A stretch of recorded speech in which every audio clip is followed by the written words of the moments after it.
না শেষ হয় তাহলে অজ্ঞান হয়ে আমরা মরে যাব। এই পথ যদি না শেষ হয় তবে কেমন হতো বলো তো।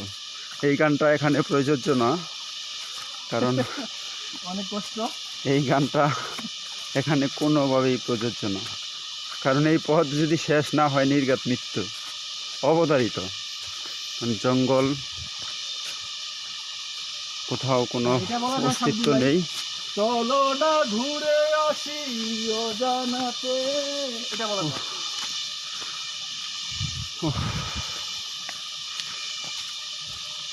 গহীর অরণ্যে আমরা হারিয়ে যাইতেছি।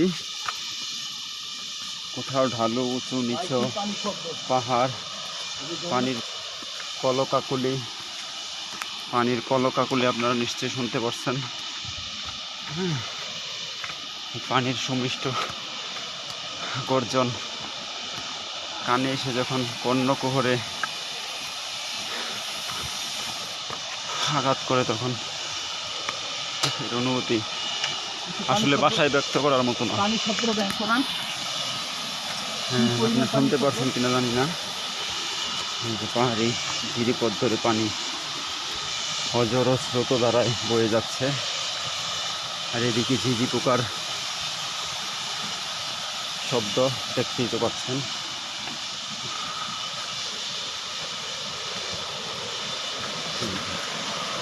এই হচ্ছে পানির স্রোত ধারা, এই ধারার পাশ দিয়ে আমরা হেঁটে যাচ্ছি, হাঁটছি তো হাঁটছি, পথ শেষ হইতেইছি না।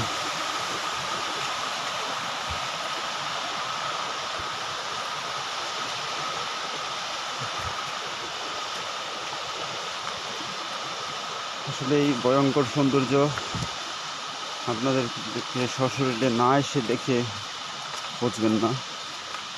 এই ভিডিও দেখে, ছবি দেখে বোঝার কোনো উপায় নেই আসলে কতটা সুন্দর।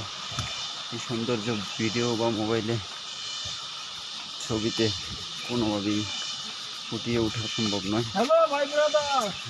বাকি সদস্যরা দেখতে পাচ্ছেন হাঁটছে, সবাই ক্লান্ত। আমারও গলার স্বর ভারী হয়ে যাচ্ছে, আমিও ক্লান্ত।